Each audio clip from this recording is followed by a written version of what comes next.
Hey everybody. So no Big Black Hat Man again this week, no Western thought. I don't have one ready because I thought I was going to do a follow-up video to last week's video. For those who saw that video, which was very few of you I think, but it didn't really work out. As an experiment, as a thought experiment, it didn't play well, and so I'm not going to do a second video. It just doesn't make any sense considering the first one didn't go well. Maybe I didn't think it out well enough, maybe I didn't have enough thoughts on it, maybe I didn't work hard enough at it. I don't know. The point is it didn't work out. Regardless, I don't have that video, I don't have a Western thought. So what am I going to do? Well, let me level with you about some things, guys. I do have lots of interests, and here's the thing about Western thought. As much fun as that series has been, I'm seriously considering bringing it to an end next year. Sometime in the spring, I'll just do a finale of that series, and then I'll move on to other things. It's not like I'm going to quit doing series. No, I've got lots of ideas in mind. And so rather than give you nothing this week, which is kind of what I've got, I thought I would do a preview of one series I'm thinking about doing, which would be next year, of course. So this series is called Historical Perspective. I'd like you to watch the whole episode and let me know what you think, guys. Thanks.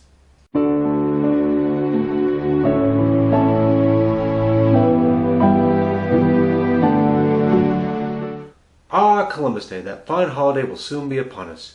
You know, the one where they don't deliver your mail. Otherwise, what does Columbus Day celebrate? Well, clearly Christopher Columbus. For those who don't know, he discovered the New World. Maybe. Well, let's take a look at what Common Perspective says about Christopher Columbus. Well, in 1492, he sailed with Anita, Pinta, and Santa Maria from Spain to the New World, discovered America, and proved the world wasn't flat. Historical Perspective says this isn't quite accurate, so let's go into what's not very accurate about it. Well, in 1492, Christopher Columbus did sail from Spain and did arrive in the Caribbean islands of North America. But after that, it gets a little sketchy. Let's start with the part where he discovered America. There's some problems with that. Well, let's start with the few 100,000 native inhabitants already living here. They might disagree with Columbus discovering, the continent they occupied, the massive civilizations they had, the whole 9 yards. You could see where they might disagree with him having discovered anything since they were already here. Well, then you say to me, Christopher Columbus was the first non-native to arrive in the area. And there's problems with that too. The Chinese had already been here, California. And of course the Vikings had already been here, Canada. Apparently Canada and California weren't quite good enough to advertise, so they didn't tell anybody about it, turned around, went home. So nobody else in Europe knew about it at the time. However, Christopher Columbus was much better at advertising, and so everybody knew that Christopher Columbus arrived, and therefore he had discovered America, which of course isn't true. And by the way, for those who aren't aware, Christopher Columbus didn't even think it was a different continent. He thought it was Asia. He swore this up and down until his dying day, so his discovery was something that even he wasn't aware of. So take that for what it's worth. Let's go into the second part of this old story. Christopher Columbus proved that the world was not flat.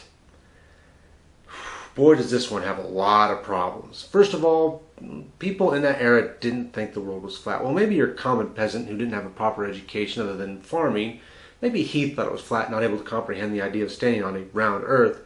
But educated people, and they were well aware that the world was round. They'd known it for quite a long time. They'd known it since the Egyptian astronomer Ptolemy of the ancient world. That's right, Egyptian astronomer Ptolemy. He had proved the world was round with a stick in the ground. It seems a little odd, but trust me, the experiment worked very well. Not only had he proved that the world was round by watching the sun rotate and therefore move the shadow, he had also shown about how far around the world was. That's just how smart Ptolemy was. Now, most educated men of the day were well aware of his research and knew that Ptolemy had said the world was round, and they took this at pretty face value.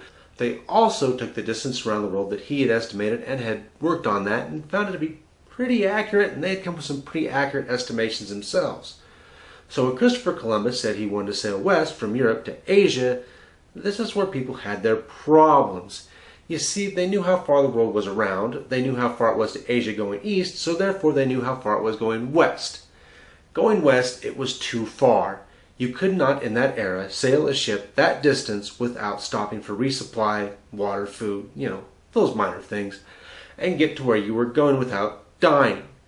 Christopher Columbus used a strange sort of arithmetic that didn't really work out, that was very oddly thought of, to make it seem like Asia was closer and therefore his expedition could be successful. He was wrong.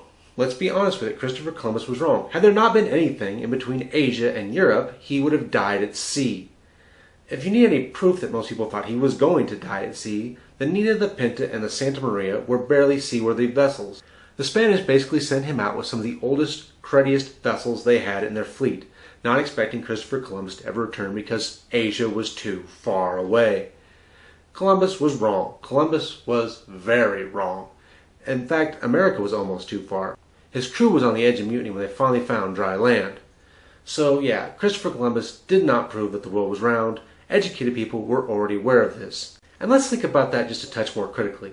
If Christopher Columbus was proving that the world was not flat and indeed round, how would finding the Americas help? I mean, all that would tell you was that the world extended farther. It was bigger than previously thought, but it could still be flat under those circumstances. Naturally, we know it's not flat and such thoughts are ridiculous, but if it was, finding America wouldn't do anything to prove that it wasn't. So why do we still celebrate Columbus? I mean, here's all the facts for you. He didn't prove the world wasn't flat. He didn't discover anything. You got to think it was just a matter of time before somebody from Europe arrived here. I mean, the Europeans were pushing out farther and farther every year with their explorations. It was just a matter of who was willing to go west. Well, maybe that's why we celebrate Columbus to a certain degree. He was willing to go west. He pushed where nobody had been on record before this. And the Vikings just didn't keep good enough records. If they had, maybe we'd have known and we wouldn't care about Columbus one lick. But let me put this out there. The Native Americans, they're not so anxious to celebrate Columbus. In fact, they sort of boycott Columbus Day. And in fairness, it's because, his arrival led to the mass genocide of their people. And in fact, he was a major advocate of the mass genocide of their people. So you can understand why Native Americans aren't big fans of Columbus. So there it is. There's your historical perspective on Christopher Columbus. Didn't discover much, didn't prove much, actually went there on a bad theory, but hey, he got there, and so we still see him as someone who's heroic, whether he actually was or not.